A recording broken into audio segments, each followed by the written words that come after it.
being beaten within an inch of my life for over 45 minutes, looking at a picture of my daughter on the mantle, thinking, you know what, my actions are going to affect somebody else. Because of this, she might not have a dad tomorrow. Or if my little brother that was 13 years old wouldn't have went to school that day, he would have been there while this happened. Or what if my mom comes home while this is going on in her house, walks in, surprise, this is going on. And even a worse scenario, what if she come home to a different outcome? What if she came home to be murdered on that couch?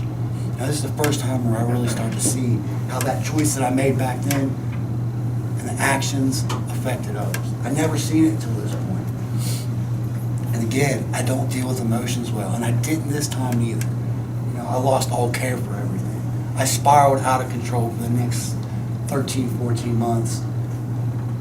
It got the worst that it's been until I ended up in October of 2007 being convicted of drug dealing, controlled by, and sentenced to 20 years in prison. Minimum 5 years. Yeah. The day that I got sentenced, so did my family. So did my mom, my daughter. You know, they had no say in that. But it was all pity party me. It was all selfish me thinking about, look what happened to me. Look what they're going to do to me. Not look what I did to them. Or look what I'd done to myself. Or look what they're about to go through.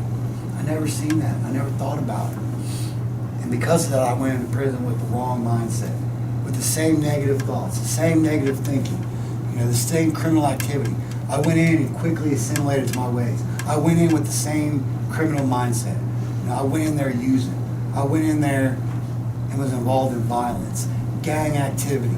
You know, I did horrible things in prison that I am not proud of. Now, I don't know if you guys know about prison, but it's not the place. The place I went wasn't the place you see on TV or the stories you hear where they get free hot meals and cable television. No, I went to a place where people died, where people were murdered. You know, I went to a horrible place where bad things happen. And I don't tell you this to scare you. I don't tell you this to glorify this. But I tell you this to know where your actions can take you. Because when I picked up that beer at your guys' age, I never once thought it was going to put me in that jail cell.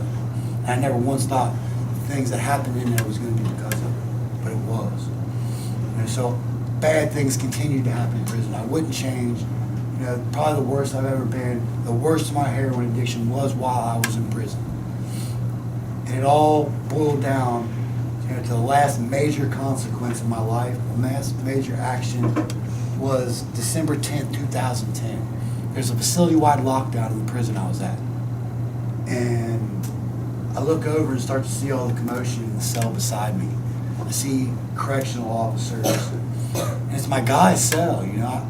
I'd say friend, but like I said, everything normal's gone from me. And at this point, I don't have any friends. I have people that I can get something from, or they can get stuff from me, because friends are gone.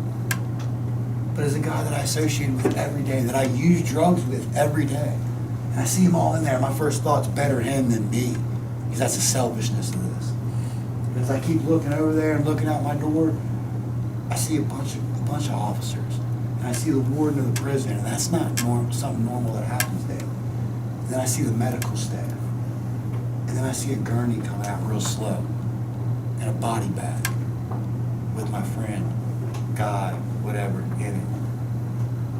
And I know why.